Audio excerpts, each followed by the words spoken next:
नहमदुहु व नुसल्ली व नुसल्लिम अला रसूलिहिल करीम। अम्मा बाद फ़अऊज़ु बिल्लाहि मिनश शैतानिर रजीम। बिस्मिल्लाहिर रहमानिर रहीम। व इज़ क़ाल इब्राहीम रब्बि इजअल हाज़ा बलदन आमिनन वरज़ुक़ अहलहु मिनस समराति मन आमन बिल्लाहि वल यौमिल आखिर क़ाल वमन कफ़र फ़उमत्तिउहु क़लीलन सुम्मा अज़्तर्रुहु इला अज़ाबिन नार व बि'सल मसीर।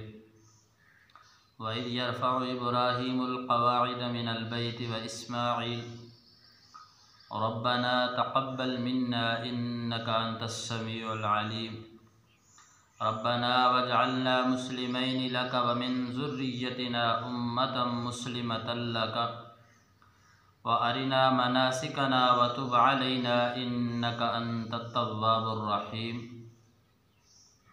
सदक़ल्लाहुल अज़ीम व सदक़ रसूलुहुन नबियुल करीम व नहनु अला ज़ालिका लमिनश शाहिदीन व शाकिरीन वल्हम्दुलिल्लाहि रब्बिल आलमीन।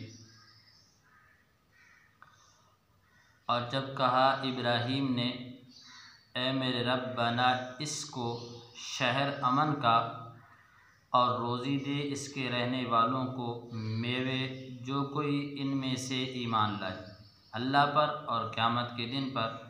और फरमाया, वो शख्स जिसने कुफ़र किया उसको भी नफ़ा पहुँचाऊँगा थोड़े दिनों, फिर उसको जबरन बुलाऊँगा दोज़ख के अज़ाब में, और वो बुरी जगह है रहने की। और याद कर जब उठाते थे इब्राहीम अलैहिस्सलातु वस्सलाम बुनियाद खाना काबा की, और इस्माईल अलैहिस्सलातु वस्सलाम दुआ करते थे, ए परवरदिगार हमारे कबूल कर हमसे, बेशक तू ही है सुनने वाला जानने वाला। ए परवरदिगार हमारे और पर हमको हुक्म बरदार अपना, और हमारी औलाद में भी एक जमात फरमाबरदार अपनी, और बतला हमको कायदे हज करने के, और हमको माफ़ कर, बेशक तू ही है तौबा कबूल करने वाला, बड़ा मेहरबान है। अज़ान मोहतरम, सूरतुल बक़रा की आयत नंबर 126, 127 और 128 का दरस कुरान सुनने की हम सआदत हासिल कर रहे हैं। खुलासा तफसीर इन 3 आयतों का, फिर आगे इंशाअल्लाह मुफस्सल भी इसको बयान करेंगे। पहले खुलासा समाअत फरमा लें। और वो वक़्त भी याद करने के काबिल है जिस वक़्त इब्राहीम अलैहिस्सलातु वस्सलाम ने दुआ में अर्ज़ किया कि ए मेरे परवरदिगार इस मौका को एक आबाद शहर बना दीजिए, और शहर भी कैसा, अमन व अमान वाला, और इसके बसने वालों को फलों की किस्म से भी इनायत कीजिए। और सब बसने वालों को नहीं कहता, बल्कि ख़ास उनको कहता हूँ जो इनमें अल्लाह ताला पर रोज़े क़यामत पर ईमान रखते हों, बाकियों को आप जाने। हक़ ताला ने इरशाद फरमाया कि चूँकि रिज़्क़ हमारा ख़ास नहीं है, इसलिए समरात सबको दूँगा, मोमिन को भी और उस शख्स को भी जो काफिर है। अलबत्ता निजात आखरत चूँकि अहले ईमान के साथ ख़ास है, तो इस वास्ते ऐसे शख्स को जो कि काफिर है थोड़े रोज़ यानी दुनिया में तो खूब आराम बरताऊँगा, लेकिन फिर मरने के बाद उसको कुशां अज़ाब दोज़ख में पहुँचा दूँगा, और ऐसी पहुँचने की जगह तो बहुत बुरी है, अल्लाह ताला बचाए। और वो वक़्त भी याद करने के काबिल है जब उठा रहे थे इब्राहीम अलैहिस्सलातु वस्सलाम खाना काबा की दीवारें, और उनके साथ इस्माईल अलैहिस्सलातु वस्सलाम भी थे, और ये अर्ज़ करते जाते थे कि ऐ हमारे परवरदिगार ये खिदमत हमसे कबूल फरमाइए। बिलाशुबा आप सुनने वाले हैं, जानने वाले हैं, हमारी दुआ को सुनते हैं, हमारी नीतों को जानते हैं, ए हमारे परवरदिगार। और हम दोनों ये भी दुआ करते हैं कि हमको अपना ज़्यादा मुतीअ बना लीजिए, अपना फरमाबरदार बना लीजिए, और हमारी औलाद में भी से एक जमात पैदा कीजिए जो फर्मा बरदार हो। हमको हमारे हज वग़ैरह के अहकाम भी बतला दीजिए और हमारे हाल पर मेहरबानी के साथ तवज्जो रखिए, और फिल हकीकत आप ही हैं तवज्जो फरमाने वाले। आप ज़रा थोड़ी तफसीर समात फरमा लें। हज़रत खलीलुल्लाह अलैहिस्सलातु वस्सलाम ने अल्लाह की राह में कुर्बानियाँ दी हैं। मालो मनाल, अहलो इयाल, ख़ुद अपने नफ्स की ख्वाहिशात को नज़रअंदाज करके तामील हकमान रब्बानी में मसारात के जो कारनामे पेश की वो अजायब रोज़गार में से हैं।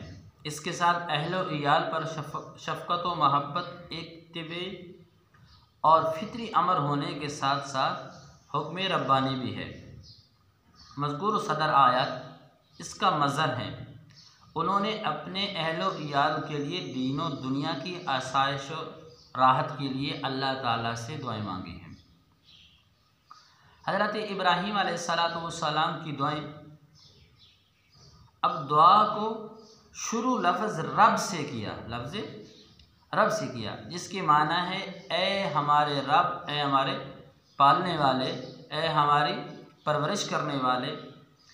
इन अल्फाज में अल्लाह ताला ने दुआ मांगने का तरीक़ा सिखलाया है कि ख़ुद ये अल्फाज हक़ ताला की रहमत और लुत्फ़ व करम को मुतवज्जे करने पर मुअस्सर हैं।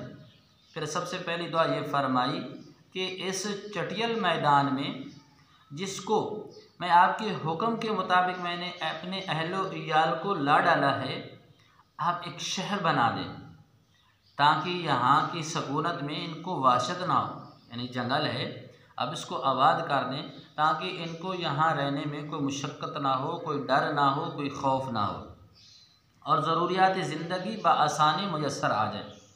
यही दुआ सूरत इब्राहीम में हाज़ल बलद आमिनन के अल्फाज से है, जिसमें अल बलद को अलिफ लाम के साथ ज़िक्र किया है, जो अरबी ज़बान की इस्तिलाह में मारफा कहलाता है।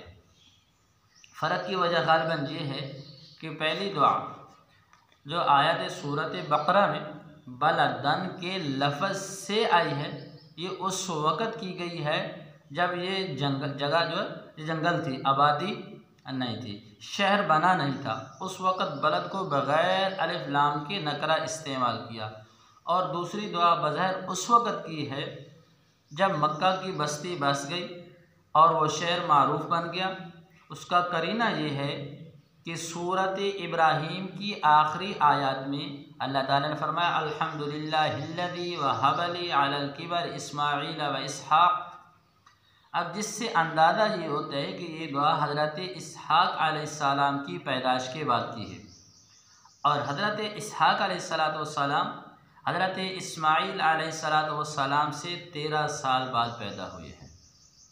दूसरी दुआ इसमें यह है कि इस शहर को अमन वाला शहर बना दीजिए, अब यानी जो कत्ल व गारत गरी से, कुफ़ार के तसल्लुत से और आफात से मामून व महफूज हो। हज़रत खलीलुल्लाह अलैहिस्सलातु वस्सलाम की ये दुआ कबूल हुई और मक्का मुकरमा एक ऐसा आबाद शहर हो गया कि उसकी अपनी इबादी के अलावा सारी दुनिया का मर्ज़ बन गया है। अतराफ़ आलम से मुसलमान वहाँ पहुँचने को अपनी सबसे बड़ी सआदत समझते हैं और अपने आप को महमूद और महफूज समझते हैं। बैतुल्लाह के मुखालिफ किसी कौम, किसी बादशाह का इस पर तसल्लुत नहीं हो सका। अस्हाबे फील का वाक़या ख़ुद कुरान में मज़कूर है कि उन्होंने बैतुल्लाह पर हमले का कसद किया तो पूरे शहर लश्कर को तबाह व बर्बाद कर दिया। ये शहर कत्ल व ग़ारतगरी से भी बराबर महफूज चला आ रहा है। इस्लाम से पहले भी ज़माना जहलियत वाले कितनी ही ख़राबियों और कुफ्र व शिर्क की रस्मों में मुब्तला होने के बावजूद बैतुल्लाह और इसके हरम की ताज़ीम व तकरीम को ऐसा मजहबी फरीदा समझते थे कि कैसा ही दुश्मन वहाँ किसी को मिल जाए हरम में, उससे किसास या इंतकाम ना लेते थे, बल्कि हरम के रहने वालों की ताज़ीम व तकरीम भी पूरे अरब में आम थी। इसलिए मक्का वाले मुल्क शाम और यमन से तिजारती दरआमद बरआमद का सिलसिला रखते थे और कोई उनकी राह में हायल नहीं होता था। अब हदूद हरम में जैसा कि अल्लाह ताला ने जानवरों को भी अमन दिया है, इसमें शिकार जायज़ नहीं। ऐसा ही जानवरों में भी ये कुदरती एहसास पैदा फरमा दिया कि हदूद हरम में आकर जानवर अपने आप को महफूज समझता है, किसी शिकारी आदमी से नहीं घबराता। हरम मोहतरम की मामून होने के ये अहकाम जो इब्राहीम अलैहिस्सलाम की दुआ का नतीजा है, ज़माने जाहिलियत से कायम चले आते आए। इस्लाम और कुरान को इनको और ज़्यादा निखारा और तक़वियत पहुँचाई हज्जाज बिन यूसुफ और फिर करामिता के जुल्म व सितम और बदकारियों से जो क़त्ल व क़िताल हरम में हुआ, अव्वल तो वो ख़ुद इस्लाम का नाम लेने वालों के हाथों हुआ। कोई काफिर कौम हमला आवर न थी, और कोई शख्स खुद अपने घर को आग लगाए तो वो अमन के मनाफी नहीं। इसके अलावा ये वाक़यात शाज़ा हैं जो हज़रत इब्राहीम अलैहिस्सलाम से लेकर आज तक हज़ारों साल की मुद्दत में गिने चुने हैं, और क़त्ल व क़िताल के बाद ऐसा करने वालों का अंजाम भी सबके सामने आ गया। अब ख़ुलासा ये है कि दुआए इब्राहीमी के मुताबिक अल्लाह ताला ने इस शहर को एक मामून शहर और तमाम दुनिया के लिए अमन की जगह कुदरती तौर पर भी बना दी है। यहाँ तक कि दज्जाल को भी हरम में दाखिल होने की कुदरत ना होगी, और शरई तौर पर भी यह आम जारी फरमा दिए कि हरम में बाहमी क़त्ल व क़िताल तो क्या जानवरों का शिकार भी हराम कर दिया गया है। हज़रत इब्राहीम अलैहिस्सलाम ने तीसरी दुआ ये फरमाई थी कि इस शहर के बाशिंदों को जो है रिज़्क़ का फल अल्लाह ताला अता फरमाए। मक्का मुकरमा और इसके आसपास की ज़मीन ना किसी बाग़ चमन की मुतहम्मिल थी, ना वहाँ दूर दूर तक पानी का नाम व निशान था, मगर हक़ ताला ने हज़रत इब्राहीम अलैहिस्सलाम की दुआ को कबूल फरमाया और मक्का के करीब ही ताइफ का एक ऐसा खित्ता बना दिया जिसमें हर तरह के बेहतरीन फल बकसरत पाए जाते हैं। सुभान अल्लाह। और मक्का मुकरमा आकर फ़रोख्त होते हैं। बाज़ इसराइली रिवायत में है कि ताइफ दरअसल मुल्क शाम का खित्ता था, जिसको बहुक्म खुदाबंदी जिब्राइल अमीन ने यहाँ मुंतकिल कर दिया। अब हज़रत इब्राहीम अलैहिस्सलाम ने अपनी दुआ में ये नहीं फरमाया कि मक्का और इसके माहौल को गुलजार और फलों की ज़मीन या काबिल काश्त बना दीजिए, बल्कि दुआ ये फरमाई कि ये चीज़ें पैदा कहीं और हों मगर मक्का मुकरमा में पहुंचा करें। इसमें शायद ये राज हो कि हज़रत खलील ये नहीं चाहते थे कि उनकी औलाद काश्तकारी या बागबानी के कामों में मशगूल हो जाए, क्योंकि उनको उस जगह आबाद करने का मंशा। तो हज़रत इब्राहीम अलैहिस्सलाम ने ख़ुद ये फरमाया रब्बना युकीमुस्सलाता, जिससे ज़ाहिर होता है कि हज़रत खलील अलैहिस्सलाम अपनी औलाद का असल मशगला जो है बैतुल्लाह की हिफाजत और नमाज को रखना चाहते थे, वरना क्या मुश्किल था ख़ुद मक्का मुकरमा को ऐसा गुलजार बना दिया जाता कि दमिश्क व बैरूत इस पर रश करते।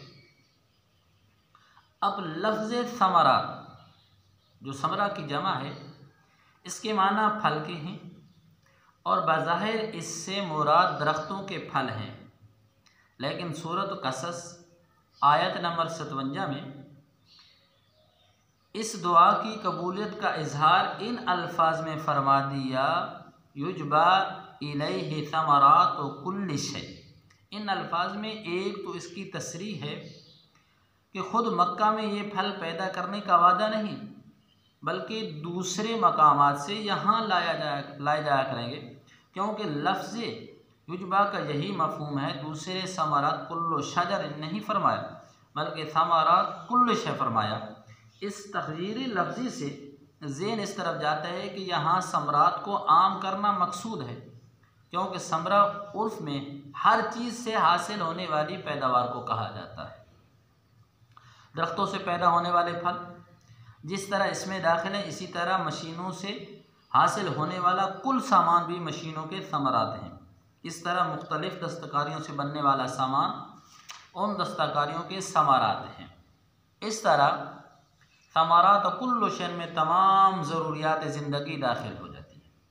हालात व वाक़यात का मुशाहिदा भी ये साबित करता है कि हक़ ताला ने अगरचे अर्ज़ हरम को ना शिकायत की ज़मीन बनाया है, काश्त की ज़मीन बनाया है, ना तो सनतकारी की, लेकिन दुनिया भर में पैदा होने वाली और बनने वाली चीज़ें यहाँ आम तौर पर मिल जाती हैं। और ये बात शायद आज भी किसी बड़े से बड़े तिजारती या सनती शहरी को हासिल ना हो कि दुनिया भर की मसनूआत बकसरत बासानी मिल जाती हैं।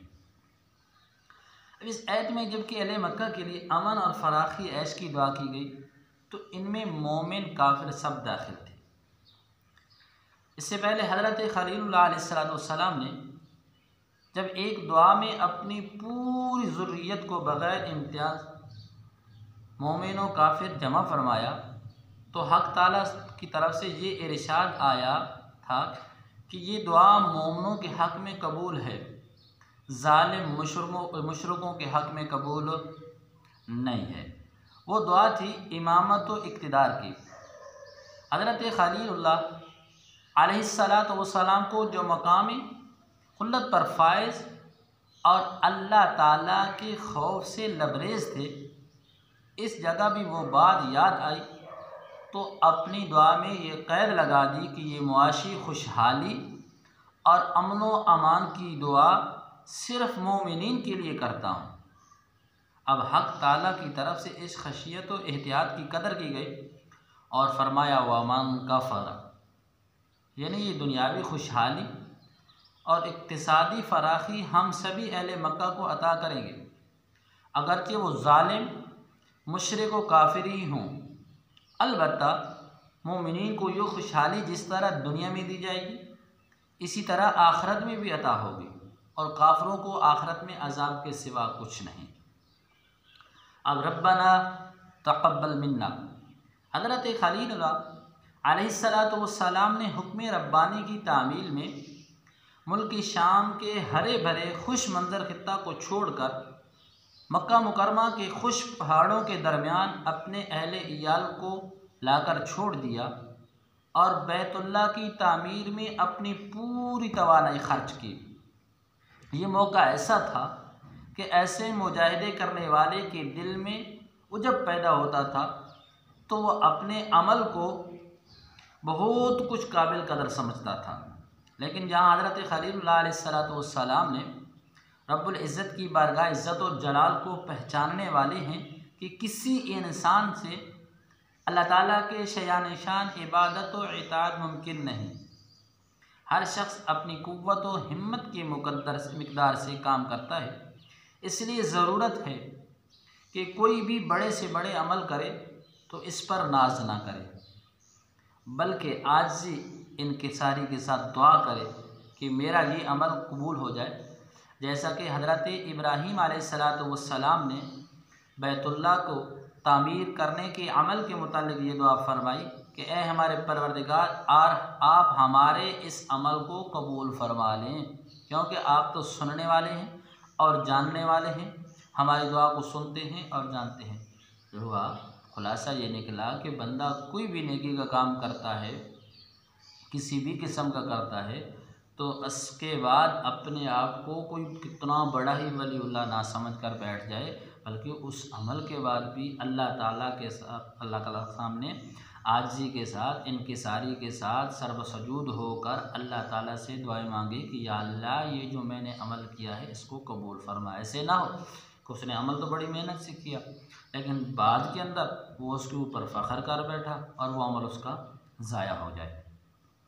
अगर रब्बना वजअलना मुस्लिमैन लका, ये दुआ भी इस मार्फत व खशियत का नतीजा है जो हज़रत खलीलुल्लाह अलैहिस्सलाम को हासिल थी कि इताअत फरमाबरदारी के बेमिसाल कारनामे बजा लाने के बाद भी ये दुआ करते रहे कि हम दोनों को अपना फरमाबरदार बना लीजिए। वजह यह है कि जितनी किसी को हक़ ताला की मार्फत बढ़ती जाती है उतना ही उसका ये एहसास बढ़ता जाता है कि हक़ के वफ़ादारी और हक़ के फरमाबरदारी पूरा अदा नहीं कर रहे।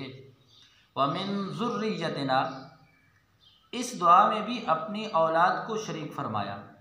इससे मालूम होता है कि अल्लाह वाले जो अल्लाह की राह में अपनी जान, अपनी माल, अपनी औलाद की कुर्बानी पेश करने से दरेग नहीं करते, उनको अपनी औलाद से किस कदर मोहब्बत होती है, मगर इस मोहब्बत के सही तकाज़ों को पूरा करते हैं जहाँ तक कि आवाम की रसाई नहीं।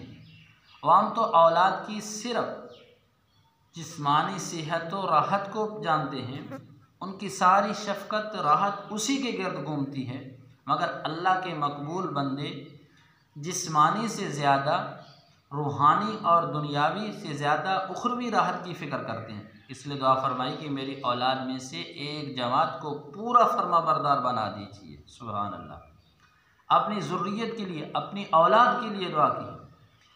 और एक हिकमत और भी है, तजर्बा शायद है कि जो लोग कौम में बड़े माने जाते हैं, उनकी औलाद अगर उनके रास्ते पर कायम रहे तो आवाम में उनकी मकबूलियत फितरी होती है, उनकी सलाहियत आवाम के सामने जो आवाम की इस्लाह का वो ज़रिया बनती है। हज़रत खलीलुल्लाह अलैहिस्सलाम की ये दुआ भी कबूल हुई कि आपकी ज़ुर्रियत में हमेशा ऐसे लोग मौजूद रहे हैं जो दीन हक़ पर कायम रहे और अल्लाह ताला के फर्मा बरदार रहे। जहलियत अरब में, ज़माना जहलियत में, जबकि पूरी दुनिया को ख़ुसूसन अरब को शिर्क और बुत परस्ती ने घेर लिया था, उस वक़्त औलाद इब्राहीम में हमेशा कुछ लोग अक़ीदा तौहीद व आखिरत के सच्चे मोतक़िद और एताद और शिआर रहे। सुभान अल्लाह। जैसे अहले जाहिलियत में ज़ैद बिन उमर बिन नुफ़ैल थे। रसूल अकरम सल्लल्लाहु अलैहि वसल्लम के जद्द अमजद अब्दुल मुत्तलिब बिन हाशिम के मुताल्लिक़ भी यही रवायत है कि वो शिर्क व बुत परस्ती से बेज़ार थे। अरिना मनासिकना, मनासिक और आमाल हज को भी मनासिक कहा जाता है, और मकामात हज अरफात, मिना, मुज़दलिफ़ा को भी, यहाँ दोनों मुराद हो सकते हैं। दुआ का हासिल ये है कि हमें आमाल हज और मकामात हज पूरी तरह समझा दीजिए। इसलिए लफ्ज़ जो है अरिना मनासिकना फरमाया, जिसके माने हमें दिखला दीजिए। वो देखना आँखों से भी हो सकता है, दिल से भी हो सकता है। सुनाते मकामात हज को बज़रिया जिब्राइल अमीन दिखला कर मुतय्यन कर दिया गया, और अहकाम हज की वाज़ेह तलक़ीन व तालीम फरमा दीजिए। अल्हम्दुलिल्लाह रब्बिल आलमीन। अल्लाह ताला के फ़ज़ल से, करम से आज सूरतुल बकरा की आयत नंबर 126, 127 और 128 का दर्स कुरान मुकम्मल हो गया है। हम भी यही दुआ करते हैं कि या अल्लाह हमारे इस अमल को अपनी बारगाह मुक़द्दसा के अंदर कबूल फरमा, और या अल्लाह हम सब को दीन मतीन पर चलने की इस्तिकामत अता फरमा। वमा अलैना इल्लल बलागुल मुबीन।